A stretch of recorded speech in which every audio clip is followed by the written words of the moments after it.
Americans mark a somber anniversary. Ceremonies are taking place across the country on this 10th anniversary of the 9/11 attacks, the worst terror strikes ever on U.S. soil.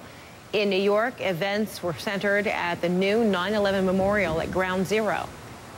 Oh, say, can you see by the dawn's early light? During the ceremony, the names of nearly 2,800 people who died in the World Trade Center attacks were read, and moments of silence were held at the exact times the towers were hit, and then again when they fell. Family members gathered at the memorial's stone walls to touch the names of their loved ones. And President Barack Obama and former President George W. Bush helped lead the commemoration there. In Arlington, Virginia, U.S. troops placed wreaths at the memorial for 9/11 victims at the Pentagon. The 184 people killed when the hijacked American Airlines jetliner struck the building are all in that memorial. Was lost, but now am found. The military choir sang Amazing Grace as part of the events at the Pentagon. Vice President Joe Biden helped lead the ceremonies there earlier today. And in Shanksville, Pennsylvania, a memorial service for the victims who died when United Airlines Flight 93 plunged to the ground there. They are believed to have prevented the hijackers from flying the plane into the U.S. Capitol in Washington. President Obama laid a wreath at the ceremony to honor the 40 victims on that flight.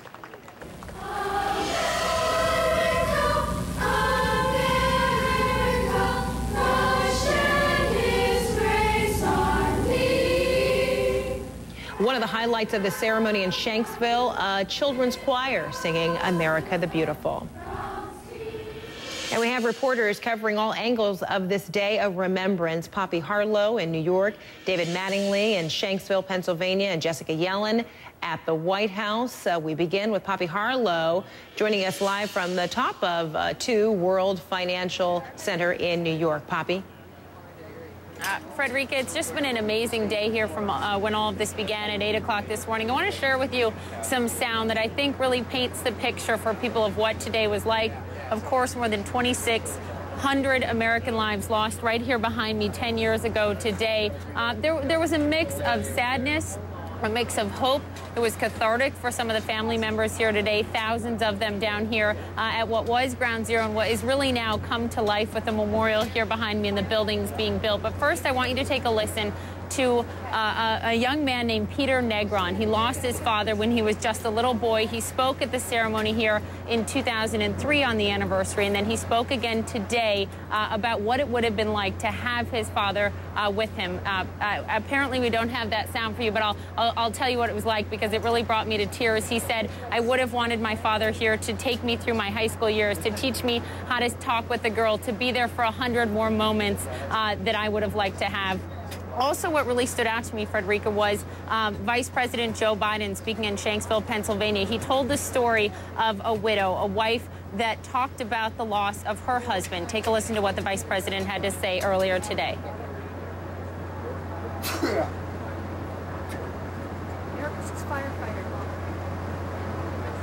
Apparently, we don't have that sound from Vice President Biden. Take a listen to Peter Negron, the young man that I just told you about, remembering his father. I wish my dad had been there to teach me how to drive, ask a girl out on a date, and see me graduate from high school. And 100 other things I can't even begin to name. He worked in an environmental department and cared about the earth and our future. I know he wanted to make a difference. Firefighter singing. And Frederica, that was just one of the thousands of stories that we heard down here today with the families. And I want to let you know that after the ceremony, which was hours long, all of the names were read off. The family members were all let in for the first time here behind me to the World Trade Center Memorial. It is 2 beautiful, picturesque pools all around it. The names of all of the victims on 9/11 are written, etched in, and the family members for the first time got to go in and see their loved one's name written down there, Frederica. Poppy Harlow, thank you so much. We're going to move south now from Ground Zero to Pennsylvania. A very somber scene there as well. Shanksville, that's where United Flight 93 crashed in a remote field field, killing 40 passengers and crew members. A ceremony was also held there this morning at a memorial built at that crash site, and CNN's David Mattingly is there and joining us live now. David, we know the President and First Lady got a first-hand look at those pillars with the 40 names etched in that marble. What else has happened there today? Well, Frederica, this is such a different site compared to New York and Washington, D.C. It's very pastoral here, very peaceful. The design of this memorial is intended for people to come here and reflect on the sacrifice of the men and women on board Flight 93. And today, the feelings that were expressed were very personal, these very personal senses of loss because of people who no longer have fathers, mothers, sisters, brothers. And what they were talking about today resonated with so many people that you don't have to be related to someone on board that plane to be feeling that loss. We heard some very emotional words today from former Pennsylvania Governor Tom Ridge, who surprised everyone by getting very emotional at the microphone while delivering some very powerful words. Listen. 10 years ago today, many of us stood upon a nearby field. We were angry. And we were heartbroken. And as the days and weeks and months unfolded, your story to us became known. And we wondered, would we? Could we? Had we been in your place, shown the same resolve, the same selflessness, the same astonishing valor? Had we been in your place, what would I have done? And that's a question that so many individuals have asked themselves as they board airplanes over the last decade, Frederica. You may have, I know I have, as I've gotten on airplanes. I immediately began talking to people right after all this happened on 9/11. I talked to people just as they began flying again. They weren't thinking about the World Trade Center, but because they were getting on an airplane, they were relating to the people here and the sacrifice they made to make sure that plane did not reach its target. All right, David Mattingly, thank you so much from Shanksville. So when the president left Shanksville, he also made his way to the Pentagon, where he also laid a wreath. CNN's Jessica Yellen joining us now live from the White House. So, Jessica, the president covered all bases. He was at Ground Zero. He made his way to Shanksville and then returning to Washington by going to the Pentagon. Hi, Frederica. Yes, if there was an emotional impact on the president today, you saw it in images rather than hearing it in words. The president has said very little today, in fact. He started at Ground Zero, where he was with former President Bush and former First Lady Laura Bush. It was the first time the two men have been together since relief efforts for Haiti. The president got a look there at the Ground Zero Memorial, and we're told by a press spokesperson that he was impressed with what he saw. We're told he felt that it meets the moment. And he was touched by the serenity of the moment, the serenity of the setting and the families.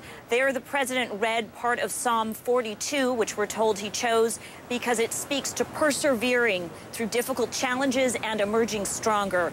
Here's just a portion of the psalm he read. God is our refuge and strength, a very present help in trouble. Therefore, we will not fear. Even though the earth be removed, and though the mountains be carried into the midst of the sea, though its waters roar and be troubled, though the mountains shake with its swelling, there is a river whose streams shall make glad the city of God, the holy place of the tabernacle of the Most High. Frederica, from there, he went on to Shanksville to visit the impact site of Flight 93. And as you mentioned in the introduction to this hour, he walked through a new memorial and laid a wreath, a very solemn moment. But there was also a change in energy there. He spent a great deal of time shaking hands with the crowd who had gathered, and that crowd was a little different in nature from the crowd at Ground Zero. Families there were chanting USA, shouting the president's name to some extent, and he did spend a long time shaking hands there. And then his next stop at the Pentagon. Also, just a few hours ago, he laid a wreath, spending time speaking to families there. He is back here at the White House now for a brief stop, but his day, which began before dusk, is not over. He has still another event to go before the day is done. Frederica. All right, Jessica Yellen at the White House. Thanks so much. People all around the world remembered 9/11 in different ways. I'll show you how some of them marked the anniversary.